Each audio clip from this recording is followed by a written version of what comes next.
So, this is an American Government, Unit 2, Lesson 2, about the writing of the Constitution and kind of the process of how it was written. So, in the previous lesson, we talked about some of the events that led up to the call for a new Constitution. There was a lot of economic problems. There was some money problems. We watched a video about Shays' Rebellion, and that discussed a lot of the issues that were going on at the time. Well, now we're going to talk about what actually happened and how it got written. So the first thing to understand, well, we talked about this already, Shays' Rebellion. We had the Articles of Confederation. Okay, how did the Constitutional Convention get started? Well, there were a couple different conferences that happened first. This is the home of George Washington, Mount Vernon. He had called for a conference and tried to bring people from each state.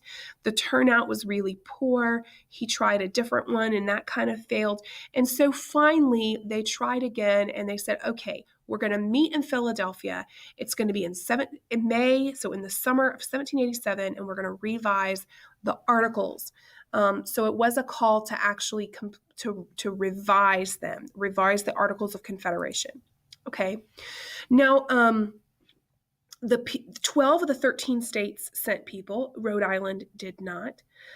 They held the meeting at Independence Hall, and it was just a hot summer. They kept the windows shut many days to keep the press from listening in because they wanted it to be in secret. They wanted to be able to talk openly. And so if you can just imagine, these guys are all, they're all frustrated with the economic situation in their country. They're all very passionate from their each individual states, representing their states. It's sweating hot in the middle of summer in Philadelphia. The windows are closed. They're all wearing their woolen outfits. You can just kind of picture this situation. That was a tough summer. There are many books written about that summer and just how hard it was. One of the great minds that kind of came out of this was James Madison. James Madison was a tiny person. He was like 5'1", weighed about 100 pounds. He was just this very small, extremely soft-spoken person that you would never even know was talking. But turns out James Madison really becomes like a leader in this group. He's just very smart. He was extremely good at finding a compromise. And so we call him the father of the Constitution today. And of course, he was also a president. He later became a president. This is the room that they met in to write the Constitution. You can go and visit this room today. It's all replica, like they've replaced this stuff, okay, but it is set up the way that they would have had it. The only thing that's not is this chair. That is the chair that George Washington sat in. It is still there. So there were some major issues that they needed to talk about. I mean, how do you do this? They didn't have a king anymore. What do we do now? We don't have a king.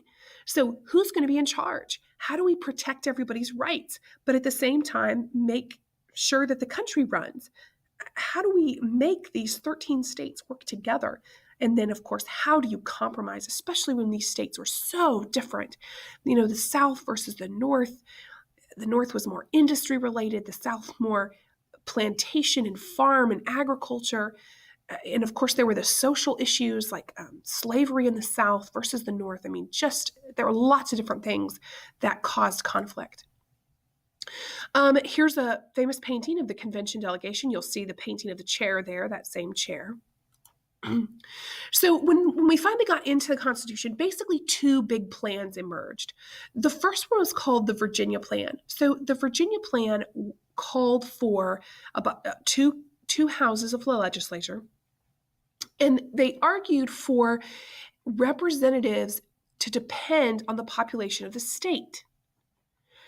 Whereas the New Jersey Plan called for each state to have one vote. So think about that. The Virginia Plan, Virginia was a large state at the time. I know you may not think of it as a large state now, but at the time, it was huge compared to the others. So the Virginia Plan said it's going to be based on population. If there's more people in your state, you get more votes. You get more of a say. Okay. The New Jersey Plan is saying, wait. It doesn't matter how many people we have. Every state should have the same number of representative votes, right? Because they're a smaller state. And so they said, well, we don't want these big states like Virginia coming in telling us what to do. So they were fighting back and forth, fight, argue, argue, argue. And finally, they came up with what's called the Connecticut Compromise or the Great Compromise. And essentially, what it did was it said, okay, we're going to have two houses of Congress. We're going to have a House of Representatives where each state is represented by population, which was similar to the Virginia plan. And then we're going to have a Senate where it's equal. Every state has two senators, which made the New Jersey plan people happy. But both houses of Congress have to pass every single law. And that's how we have what we have today.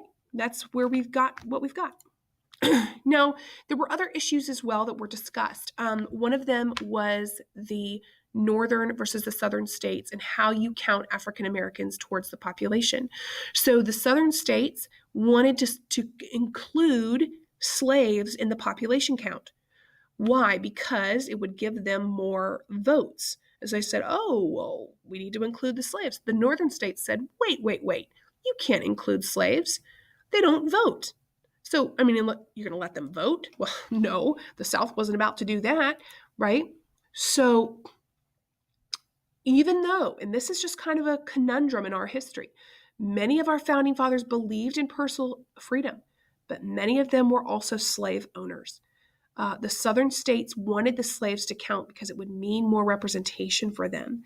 And so they finally came up with the Three-Fifths Compromise. The Three-Fifths Compromise has been abolished, okay, after the Civil War, and then after, of course, then Civil Rights Movement, we no longer have this idea. But at the time, this is how they figured it out. They said, okay, 3 out of every 5 slaves would be counted. So they take the total population of slaves, and then 3/5 of that would be counted toward the population of the southern states. Now, what's the problem here? Well, there's no Bill of Rights. There's no Bill of Rights. The Constitution doesn't mention the protection of rights. So there were some people who were very concerned because the government was getting less power, but the government was getting more power, but the people were having less rights. Now, some states had their own Bill of Rights, but they varied a lot. So later on, they add the Bill of Rights, but for now, at the beginning, there is no Bill of Rights, okay? So this concludes Lesson 2, Unit 2, Lesson 2, about the creation of the Constitution.